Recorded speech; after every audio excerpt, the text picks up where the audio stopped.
Assalamualaikum warahmatullahi wabarakatuh. Waalaikumsalam warahmatullahi wabarakatuh. Selamat sore, salam sejahtera untuk kita semua, Mbak Lila. Ya, swastiastu, namo buddhaya, salam kebajikan.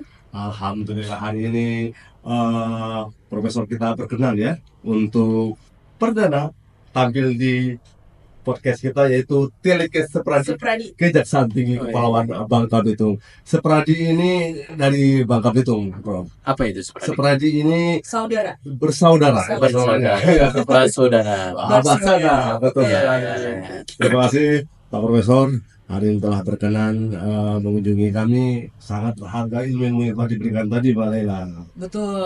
Selamat datang sekali lagi Prof di Bumi Serumpun Sebala. Ini satu kehormatan Prof buat kami bisa ngobrol-ngobrol dengan Prof siang hari ini. Saya izin sebelumnya membacakan CV sekelumnya saja Prof, karena CV-nya panjang, jadi mungkin sedikit saja bahwa Profesor Dr. Pujiyono Suwadi SHMH ini adalah Ketua Komisi Kejaksaan Republik Indonesia periode tahun 2024 sampai dengan 2028. Untuk itu Prof memulai karirnya dengan sebagai dosen Fakultas Hukum Universitas 11 Maret sejak Desember 2003. Nah, di usianya yang masih 40 tahun, beliau sudah mencapai gelar fungsional tertinggi, guru besar ya, yang termuda saat itu, betul ya Prof ya? Saat itu Iya. saat itu. Mantap. Ya, udah lebih banyak.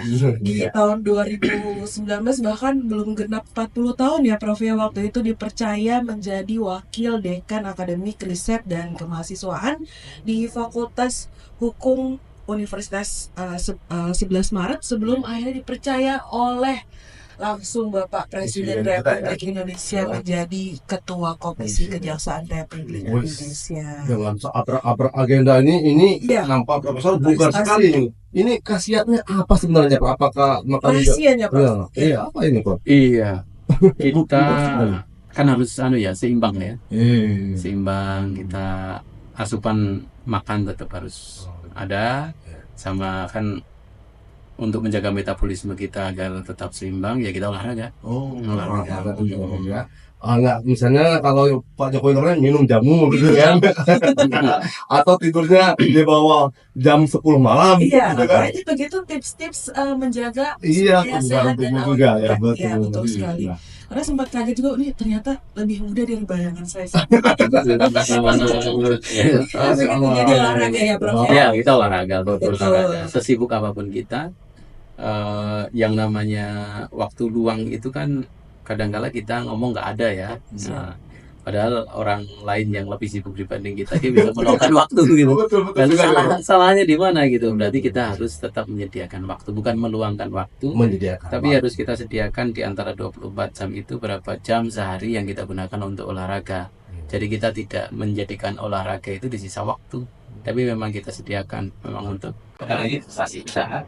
Prestasi ini kita bisa kemudian punya prestasi, punya kekayaan yang mentereng, yang banyak, tapi ketika tubuh kita sakit kan nggak ada guna juga. Iya, Betul. Prof. Berarti memang memanage waktu itu boleh lah ya, harus kita Yang atur. utama, ya. Baik, boleh lah informasi apa yang ingin kita dapatkan dari Profesor kita Iya. pada saat ini? Ya.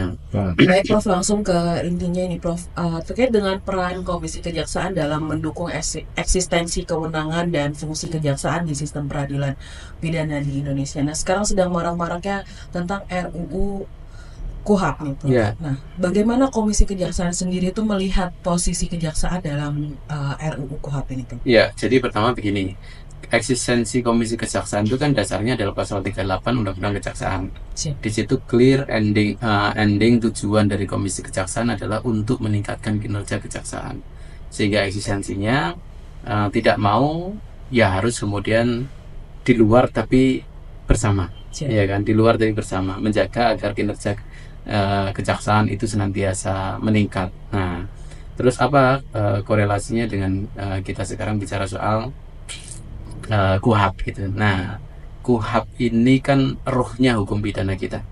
Ruhnya hukum pidana kita, hukum formilnya hukum pidana kita ya KUHP ini. Sehingga tata beracaranya hukum pidana adalah KUHP ini.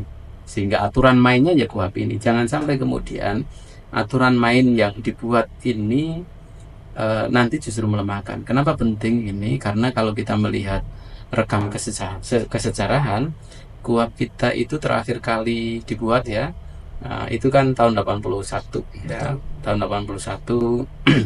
Terus kemudian dulu kan kita ada HIR ya. Nah, terus kemudian 81, terus baru tahun 2025 ini kita harus mau tidak mau ada revisi. Dulu tahun 2012 sempat ada revisi, tapi yang muncul isu ketika itu adalah tarik menarik kewenangan antara penegak hukum. Yang ini jadi tidak baik ya. Tidak baik. Nah, tahun 2025 ini mau tidak mau harus ada revisi. Kenapa harus ada revisi? Karena KUHP baru kita yang pengganti KUHP lama yang sudah berumur 70 tahun lebih itu harus berlaku tahun 2026. Nah, KUHP baru kita itu tidak ngotak dengan KUHP lama. Ya, itu beda falsafahnya, beda filosofisnya, beda tujuannya. Sebagai contoh nih misalnya soal tujuan pemidanaan.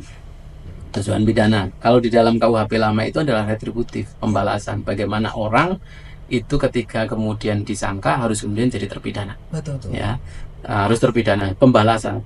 Tapi kalau dalam KUHP baru kita itu ada di sana 3 nih. Jadi adalah retributif, ada korektif ya, ada korektif, retributifnya apa enggak.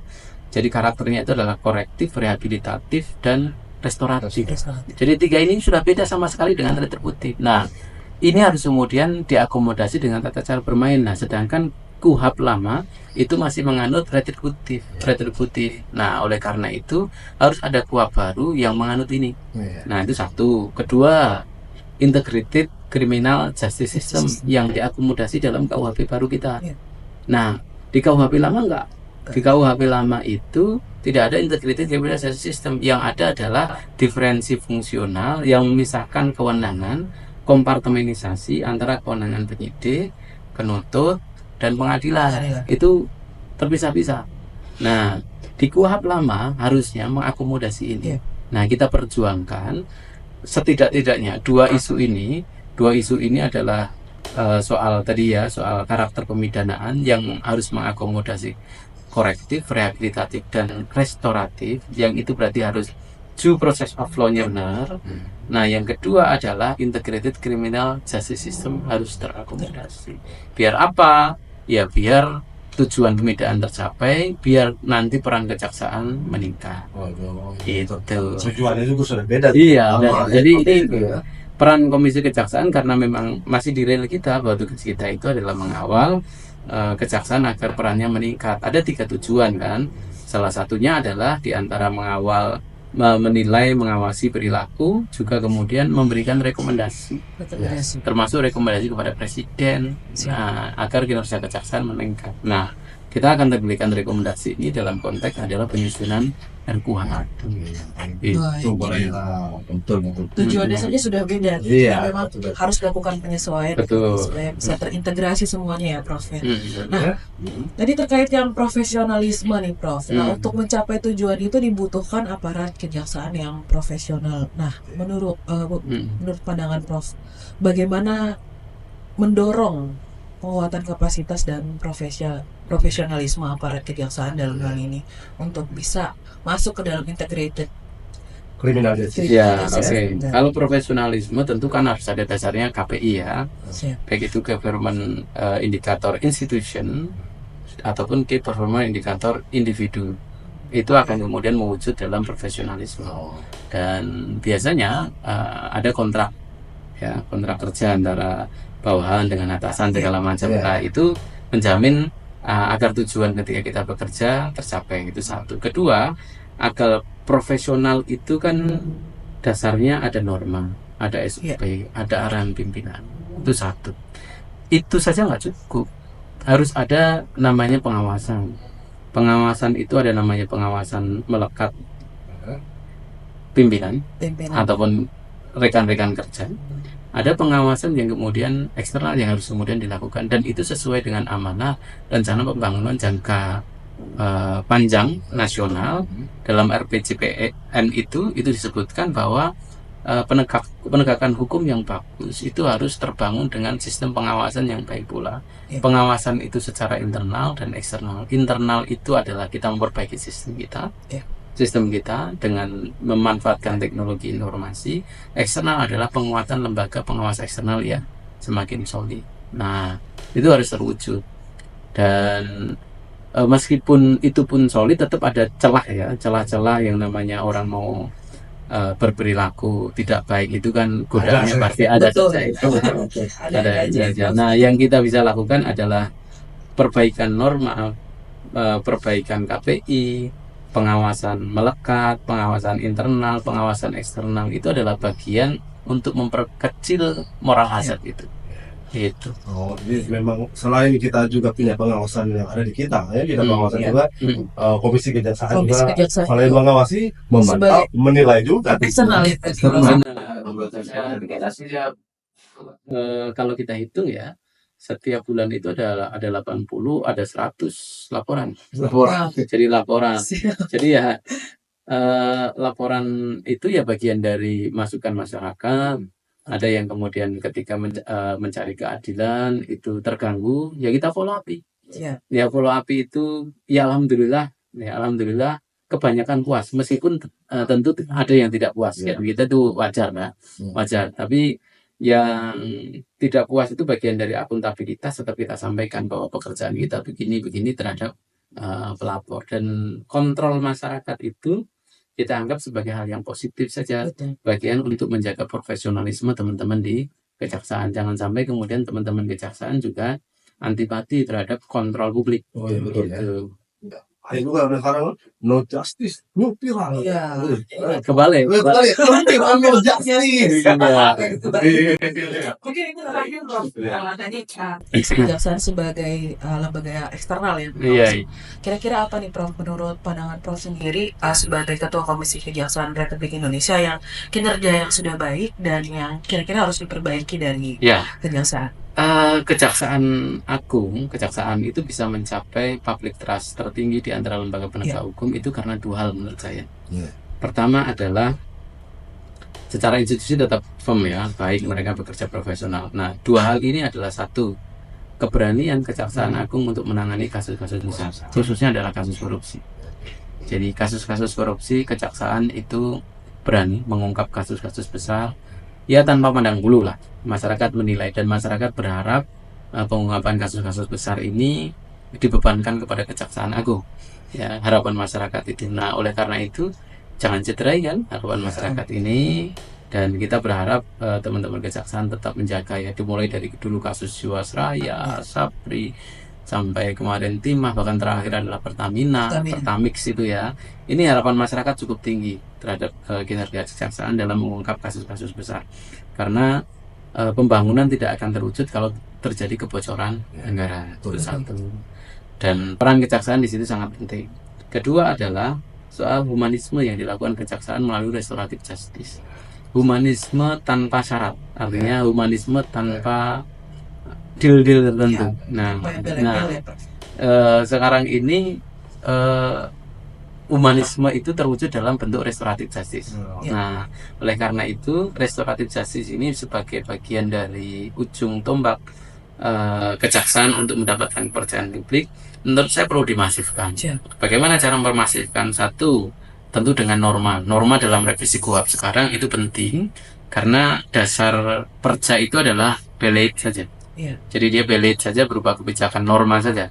Tapi kalau kemudian ingin menjabat kepastian hukum, ya harus nanti masuk dalam KUHP.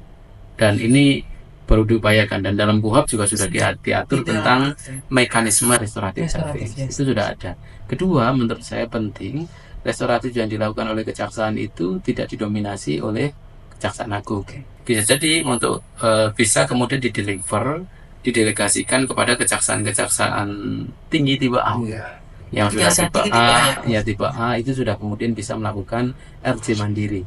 Jangan diserahkan kepada Kajari. Belum saatnya. Jadi Kejari tipe A itu bisa kemudian melakukan restoratif justice mandiri, agar masyarakat itu semakin kemudian merasakan keberadaan kehadiran kejaksaan. Iya, Mantap ya. Luar biasa sekali. Tambah ini isinya semua ini kata orang tuh dagingnya semua. Informasi Dagingnya, wah, ini dagingnya.